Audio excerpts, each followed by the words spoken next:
বন্ধুরা, তোমরা যারা এসব একঘেয়েমি গল্প শুনতে শুনতে ক্লান্ত হয়েছ, তাদের জন্য নিয়ে এসেছি একদম খোলামেলা অডিও গল্প।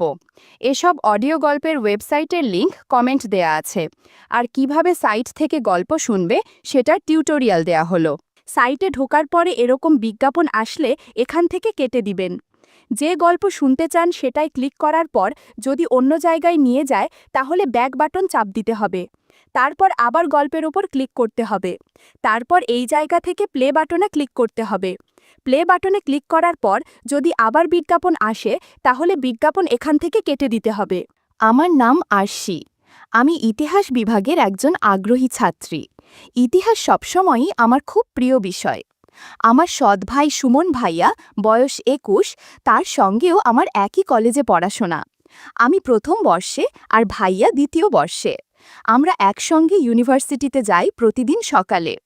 আমাদের বাবা, মানে আমি বলছি মা যাকে বিয়ে করেছেন, উনিই এখন আমার বাবা। আমাদের যাতায়াতের সুবিধার জন্য একটি মোটরসাইকেল কিনে দিয়েছেন। ভাইয়া চালায় আর আমি তার পেছনে বসি।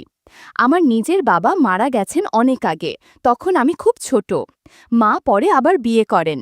নতুন পরিবারটা অনেক আন্তরিক। সুমন ভাইয়া বরাবরই শান্ত, দায়িত্ববান আর আমার প্রতি ভীষণ যত্নশীল। আমাদের দৈনন্দিন জীবনটা ছিল বেশ গোছানো। সকাল ৮টায় বাবা মা দুজনেই অফিসে যান, আর তারপর আমরা দুজন ভাই বোন বাড়িতে তৈরি হই ক্লাসে যাওয়ার জন্য। একটা মাত্র বাথরুম, তাই সাধারণত আমি আগে গোসল করি, তারপর ভাইয়া। আমি একটু বেশি সময় নিই, কারণ মেয়ে হিসেবে একটু প্রস্তুতির বাড়তি সময় তো লাগেই। সেই রুটিন মাফিক জীবনের একদিন হঠাৎ একটা ছোট্ট ঘটনা ঘটে গেল, যেটা আমার মনকে একটু অস্থির করে দিয়েছিল। সেদিনও মা বাবা অফিসে গেলেন যথারীতি। আমি নাস্তা শেষ করে বাথরুমে ঢুকে দরজা বন্ধ করলাম। এমন সময় হঠাৎ মনে হলো দরজার নিচে যেন একটা ছায়া দেখা যাচ্ছে। প্রথমে ভাবলাম হয়তো লাইটের প্রতিফলন বা চোখের ভুল, কিন্তু যখন মুখে ফেসওয়াশ লাগাচ্ছিলাম তখন আবার ছায়াটা নড়ল। আমি এক মুহূর্ত চুপ করে দাঁড়িয়ে রইলাম। মনে হচ্ছিল কেউ যেন বাইরে দাঁড়িয়ে আছে, কিন্তু বাড়িতে তো তখন আমি আর ভাইয়া ছাড়া আর কেউ ছিল না। মাথার ভেতরে অনেক চিন্তা ঘুরতে লাগলো। হয়তো কিছুই না, হয়তো এটা নিছক কাকতালীয় কিছু, কিন্তু সেই মুহূর্তটা আমার মনে এক ধরনের আলোড়ন তৈরি করেছিল, যেটা সহজে ভুলে যাওয়া যায় না। এরপর গোসল শেষ করে বেরিয়ে এলাম, কিন্তু একটা অদ্ভুত অনুভূতি তখনও ভেতরে রয়ে গেল। সম্পর্কের গভীরতা বা জটিলতা অনেক সময় এমন ছোট্ট ছোট্ট মুহূর্তেই জন্ম নেয়। হয়তো সেটাও ছিল তেমনই কোনো শুরু। আমি চেষ্টা করছিলাম মনকে শান্ত রাখার, নিজেকে বোঝাচ্ছিলাম সব কিছুই হয়তো আমার ভুল দেখা, কিন্তু মনটা মানছিল না। আমি ধীরে ধীরে গোসল শেষ করে কাপড় পরে নিলাম। যখন ওড়নাটা তুলতে গেলাম তখন আবার দরজার নিচে একটা অস্পষ্ট নড়াচড়া দেখতে পেলাম। বুকের ভেতর যেন হালকা কাঁপন জাগল। মাথায় প্রশ্ন ভিড় করছিল, এই কি সেই ছায়া? তবে কি? আমি আর দেরি না করে নিজের ঘরে চলে এলাম। প্রস্তুত হচ্ছিলাম ইউনিভার্সিটিতে যাওয়ার জন্য। কিছুক্ষণ পর ভাইয়া ডাকল, চল দেরি হয়ে যাচ্ছে। প্রতিদিনের মতোই আমরা বাড়ির দরজা বন্ধ করে বেরিয়ে পড়লাম। আমি ভাইয়ার পেছনে বসে ব্যাগটা সামলে নিলাম। পরদিন সকালে বাবা মা অফিসে চলে যাওয়ার পর আমি সিদ্ধান্ত নিলাম এই সংশয়ের জবাব আমাকে পেতেই হবে। মনে একটা কৌশল এলো। আমি মোবাইল ফোনে ক্যামেরা চালু করে সেটা এমনভাবে বাথরুমের বাইরের দিকে রেখে দিলাম যাতে কেউ যদি ইচ্ছাকৃতভাবে কিছু করে তা ধরা পড়ে। এরপর আমি বাথরুমে ঢুকে দরজাটা ভেতর থেকে বন্ধ করে দিলাম। কয়েক মুহূর্ত পর দরজার নিচে আবার একটা নড়াচড়া। এবার আর আমি দ্বিধায় ছিলাম না, যা হওয়ার তা ক্যামেরায় ধরা পড়েছে। গোসল সেরে দ্রুত বেরিয়ে এসে মোবাইলটা হাতে নিলাম। নিজের ঘরে গিয়ে ভিডিওটা চালিয়ে দিলাম। সেখানে যা দেখলাম তাতে আমি স্তব্ধ হয়ে গেলাম। বিশ্বাস করতে কষ্ট হচ্ছিল এটা কিভাবে সম্ভব। এত কাছের, এত বিশ্বাসের একজন মানুষ এমনটা করতে পারে। কিছু না ভেবে আমি আবারও ভাইয়ার সঙ্গে ইউনিভার্সিটিতে রওনা দিলাম। পেছনে বসে ওর কাঁধে হাত রেখে বসেছিলাম একটু শক্তভাবে। তখনও অবাক হয়ে বলল, তুই ঠিক আছিস তো? আমি বললাম, হ্যাঁ ভাই, একটু অস্বস্তি লাগছে তাই। পুরো দিনটা অস্থিরতায় কাটল। ক্লাসে মন বসছিল না, আর বারবার মনে হচ্ছিল আমি যা জানি তা ওকে বলবো কিনা। দুপুরে বাড়ি ফিরে এলাম। তখনও সিদ্ধান্ত নিতে পারছিলাম না ভাইয়াকে বলবো নাকি চুপ করে থাকব। রাতে শুয়ে বারবার পাশ ফিরছিলাম, কিছুতেই ঘুম আসছিল না। অবশেষে আবার সাহস করে সেই ভিডিওটা চালিয়ে দেখলাম নিঃশব্দে, একা। অনেক ভেবে আমি শেষমেশ সেই ভিডিওটা সুমন ভাইয়ার মোবাইলে পাঠিয়ে দিলাম। আমি চেয়েছিলাম সে জানুক আমি সব বুঝে ফেলেছি। সময় কাটছিল ধীরে ধীরে, 15 মিনিট, আধা ঘন্টা, তারপর 1 ঘন্টা পেরিয়ে গেল, কিন্তু কোনো উত্তর এলো না।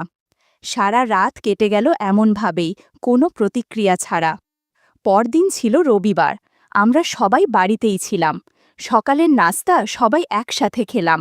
আমার ভিতরে তখনও চলছিল একটা ঝড়। নাস্তার সময় বলতে চেয়েও কিছু বলিনি। ভাইয়ার আচরণ ছিল স্বাভাবিক, যেন কিছুই ঘটেনি। মনে হলো ভিডিওটা হয়তো সে এখনও দেখেনি। ঠিক তখন সকাল 10টার দিকে হঠাৎ মোবাইলে ভাইয়ার একটা মেসেজ এলো। আমার হাত যেন কেঁপে উঠল। তাতে লেখা ছিল, ভিডিওটা দেখেছি। মেসেজটা ছোট হলেও তার ভেতরে যেন অনেক কিছু লুকানো ছিল। আমি উত্তর দিলাম, কিন্তু এর পর থেকে ও আর কোনো উত্তর দিল না। দুপুরের খাবার টেবিলে আমরা সবাই একসাথে বসেছিলাম। আমি খেয়াল করলাম ভাইয়া একদম চুপচাপ, মাথা নিচু করে খাচ্ছে। খাওয়া শেষে সে উঠে চলে গেল নিজের ঘরে। আমি বাবা মার সামনে বললাম, ভাই, একটু পর তোমার ঘরে আসবো, একটা জায়গা বুঝিয়ে দিতে হবে। ও কিছু বলল না, কেবল চলে গেল। বাকি কাজ সেরে মা বাবা নিজেদের ঘরে চলে গেলেন। আমি তখন সোজা ভাইয়ার ঘরের দিকে গেলাম। দরজা ঠেলে ঢুকতেই দেখি সে জানালার পাশে চুপ করে দাঁড়িয়ে আছে। আমি নিঃশব্দে ঘরে ঢুকে দরজাটা টেনে লাগালাম, তারপর তার পাশে গিয়ে দাঁড়ালাম। ওর চোখে জল, মুখটা গম্ভীর। এতটুকু সময়েই বুঝতে পারছিলাম ওর ভিতরে অনেক কিছু চলছে। ভাইয়া আস্তে করে বলল, আমি সত্যিই দুঃখিত। ওর গলায় কাঁপুনি ছিল। আমি তার চোখের দিকে তাকিয়ে রইলাম। সে যেন আরও ভেঙে না পড়ে, তাই আমি একটা শান্ত অভিব্যক্তি নিয়ে আলতোভাবে তার কাঁধে হাত রাখলাম। আস্তে করে বললাম, এই বয়সে অনেক সময় অনেক কিছু ঘটে যায়। ভুলের মতো মনে হলেও তা নিয়ে নিজেকে শেষ করে দেওয়ার কিছু নেই। ভাইয়া তখন বলল, কিন্তু আমরা তো ভাই বোন, এটা তো ঠিক না। আমি মৃদু হেসে বললাম, আমি জানি তুমি অনুতপ্ত। আমার কাছে সেটা বড় কথা। আমরা দুজনেই পরিণত, দায়িত্ববান, তাই আমাদের যা কিছুই হোক সেটা যেন আমাদের সম্পর্কে অশ্রদ্ধা না আনে। আমার কথায় ভাইয়া খানিকটা স্বাভাবিক হলো। আমি বুঝতে পারছিলাম এই পরিস্থিতি একটা গুরুত্বপূর্ণ বাঁক। এটাকে কিভাবে সামলানো হবে সেটাই ভবিষ্যৎ ঠিক করে দেবে। আমি জানতাম ওর চোখে অপরাধবোধ রয়েছে, কিন্তু হয়তো আমি একটু বেশি কড়া কথা বলে ফেলেছি। ওর মুখের অভিব্যক্তি দেখে মনে হচ্ছিল খুব ভেঙে পড়েছে। তাই একটু হালকা হাওয়ায় ফেরানোর জন্য হেসে বললাম, এই যে এখন এত নীতির কথা মনে পড়ছে, সেদিন কিন্তু দরজার নিচের ছায়া নিয়ে তেমন চিন্তিত দেখায়নি। আমি কথাটা মজা করেই বলেছিলাম, যেন পরিবেশটা আর ভারী না হয়। তারপর বললাম, তুমি সবসময় আমার পরিবারের একজন, সেটা কখনো পাল্টাবে না। এই বিষয়টা নিয়ে আর বেশি ভাবিও না। এরপর একটু মজা করে চোখ টিপে বললাম, কাল বিকেলে একটু সময় পেলে আমার সঙ্গে গল্প করো, খারাপ লাগছে এসব ভেবে। ও আমার দিকে চেয়ে রইল, কিছু বলল না, শুধু চুপচাপ তাকিয়ে রইল। সেদিন রাতের খাবারের টেবিলে ভাইয়া হঠাৎ বলল, কাল ইউনিভার্সিটিতে একটা ছোটখাটো ইভেন্ট হচ্ছে, কিন্তু আমার ভালো লাগছে না যেতে। মা বললেন, তাহলে আশিকেও যেতে হবে না। বাবা বললেন, তুমি খেলাধুলায় তো আগ্রহী ছিলে, এখন কি আর ইচ্ছা হয় না? ভাইয়া মৃদু হাসল, আগে যেরকম ছিল এখন আর তেমন নেই, নতুন অনেকেই এসেছে, আমি বরং কালটা বাড়িতেই থাকতে চাই। আমি ভাইয়ার দিকে তাকিয়ে হালকা হাসলাম। পরদিন সকালে বাবা মা অফিসে বেরিয়ে গেলেন। আমি ধীরে ধীরে ভাইয়ার ঘরে গেলাম। সে তখন বিছানায় আধা ঘুমে শুয়েছিল। বললাম, আজ তো ক্লাস নাই, সারাদিন কি করবা? ও হেসে বলল, তুমি তো বলেছিলে একটু কথা বলতে চাও, তাই ভাবলাম সময়টা রাখাই যায়। আমি একটু হেসে বললাম, তুমি তো খুব সিরিয়াস হয়ে গেলে মনে হচ্ছে। ও কিছু না বলে চোখ মেলে আমার দিকে তাকাল, একটা মুচকি হাসি দিয়ে বলল, সব সময় না, আজ শুধু তোমার জন্য। আমরা কিছুক্ষণ গল্প করলাম, পুরনো কথা, ক্লাসের স্মৃতি, ছোট ছোট মজার ঘটনা। হঠাৎ আমি জিজ্ঞেস করলাম, তুমি কেন এমনভাবে কথা বলো? মাঝে মাঝে মনে হয় আমাদের মধ্যে বন্ধুত্ব ছাড়িয়ে অন্য কিছু ভাবতে শুরু করছো। সে শান্তভাবে বলল, সব বন্ধুত্বের একটা গভীরতা থাকে, কখনো সেটা অনুভূতির থেকেও বেশি কিছু মনে হতে পারে, তবে সেটা মানে এই না যে সব সীমা পার হয়ে যেতে হবে। আমি কিছুক্ষণ চুপ করে রইলাম। ওর চোখে এক ধরনের সম্মান আর দ্বিধার মিশ্রণ ছিল। আমি আস্তে করে বললাম, সীমারেখা থাকা ভালো, কাছের মানুষদের প্রতি ভালো লাগা হতেই পারে, কিন্তু তা যেন এমন না হয় যাতে আমরা একে অপরের প্রতি শ্রদ্ধা হারিয়ে ফেলি। ও মাথা নেড়ে বলল, ঠিক বলেছ, আমি ভুল বোঝার জন্য দুঃখিত, তুমি চাইলে সব কিছু আগের মতোই থাকবে। আমি বললাম, এখনো সময় আছে, সব ঠিক করে নেওয়া যায়। সুমনের চোখে যেন এক গভীর নীরবতা, তার দৃষ্টিতে ছিল এমন এক অনুভব যা শব্দে বলা কঠিন। আরশি নিজের হাত দুটো মুঠো করে শক্ত করে ধরল, এক ধরনের সাহসিকতা নিজেকে বুঝাতে।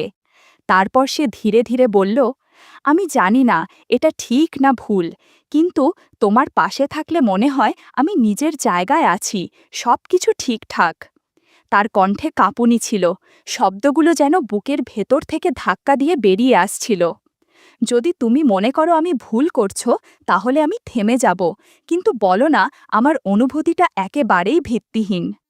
সুমন কিছুক্ষণ চুপ করে রইল। তার মুখের অভিব্যক্তি থেকে বোঝা যাচ্ছিল সে দ্বিধার ভেতর আটকে আছে। তারপর ধীরে বলল, তুমি কি জানো তোমাকে নিয়ে আমি কত ভাবি? আমি সবসময় চাই তুমি হাসি খুশি থাকো, নিজের স্বপ্ন নিয়ে এগিয়ে যাও, কিন্তু কখনো ভাবিনি তুমি এমন কিছু বলবে যা আমাদের সম্পর্কের সীমা বদলে দেবে। আরশি জিজ্ঞেস করল, তবে কি তুমি ভাবো এই অনুভবটা ভুল? সুমন দীর্ঘশ্বাস ফেলে বলল, আমি জানি না ভুল কি ঠিক, শুধু জানি তুমি আমার জীবনের এমন একজন যাকে ছাড়া আমার গল্প অসম্পূর্ণ মনে হয়। কিন্তু আমি ভয় পাই যদি এই পথটা আমাদের আগের সম্পর্কটাই কেড়ে নেয়।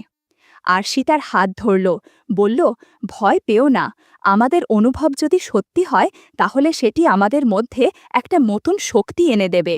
আমি কথা দিচ্ছি তোমাকে কখনো কষ্ট দেব না। তুমি চাইলে এই অনুভূতিটা শুধু আমাদের মধ্যেই থাকুক, কারো জানার দরকার নেই। সুমন একটা মৃদু হাসি দিল, বলল, তুমি যদি এতটা গুরুত্ব দাও তবে আমিও আর পালাতে চাই না, তবে আমাদের বুঝে শুনে এগোতে হবে। তারা দুজন একে অপরের চোখে তাকিয়েছিল কিছুক্ষণ, শব্দহীন কিন্তু আবেগ ভরা।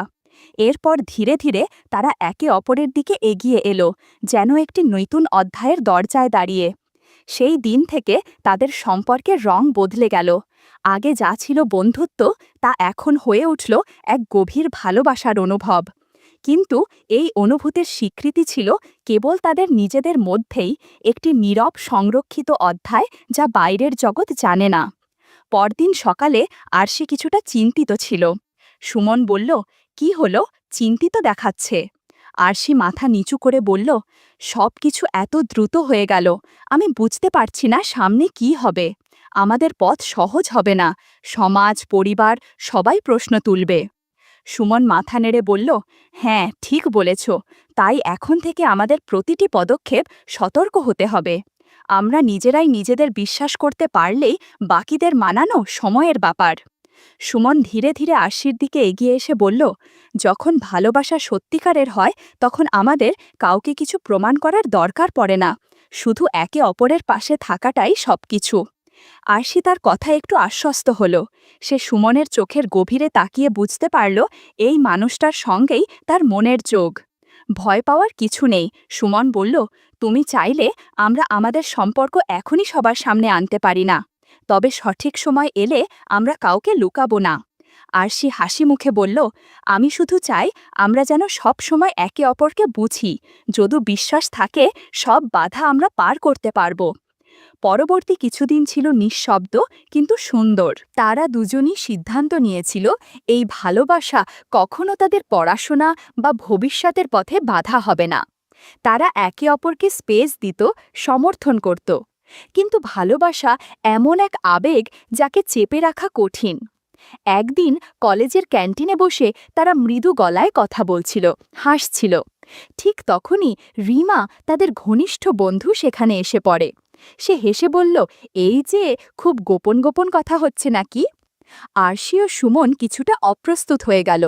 সুমন হালকা করে হেসে বলল, না রে, তেমন কিছু না, সেমিনারের আলোচনা হচ্ছিল। কিন্তু রিমা বুঝতে পারছিল এখানে কিছুর গন্ধ আছে। সেদিন সন্ধ্যায় সুমন একা ছিল বাসায়। হঠাৎ ফোন বেজে উঠল আরশি। তার গলায় ছিল চিন্তার ছায়া। তুমি কি ছাদে আসতে পারবে? খুব জরুরি কথা আছে, আরশি বলল। সুমন ছাদে গিয়ে দেখে আরশি আগেই সেখানে দাঁড়িয়ে, হাতে একটি লাল গোলাপ। আমি আর লুকিয়ে রাখতে পারছি না, সে বলল। আমি তোমাকে ভালোবাসি সুমন, আর এ সত্য সবাই জানুক, আমি চাই। সুমন স্তব্ধ হয়ে গেল। কিছুক্ষণ চুপ থেকে বলল, তুমি কি জানো এর মানে কি? সমাজ, পরিবার, বন্ধু-বান্ধব সবাই প্রশ্ন তুলবে। আরশি ধীরে বলল, তাদের চিন্তা আমার নয়। আমি শুধু চাই তুমি আমার পাশে থাকো, তাহলেই আমি সব প্রশ্নের উত্তর খুঁজে নেব। সুমনের চোখে জল এসে গেল। সে গোলাপটি হাতে নিয়ে বলল, তোমার সাহস আমাকে সাহসী করে তোলে। যদি তোমার ভালোবাসা এতটাই সত্যি হয়, তবে আমি সব বাধা অতিক্রম করব। তার কথা শুনে আরশির চোখে এক আশ্রয়ের মমতা ফুটে উঠল। সে হাসল। সেই হাসিতে ছিল বিশ্বাস আর নির্ভরতা। তারা একে অপরকে জড়িয়ে ধরল। সেই আলিঙ্গন ছিল নীরব, অথচ এত গভীর যেন হাজার শব্দেও প্রকাশ করা যায় না। সেই মুহূর্তে যেন সময় থেমে গেল। কেবল ছিল তাদের নিঃশ্বাসের শব্দ, হৃদয়ের স্পন্দন, আর সেই অদৃশ্য প্রতিজ্ঞা, আমরা একসাথে থাকব, যাই হোক না কেন। এই ভালোবাসা এখন আর কেবল একটি গোপন অনুভব ছিল না, এটি ছিল এক সাহসিকতার গল্প, এক সম্পর্কের শিকড় যা সময়ের সাথে আরও গভীর হবে।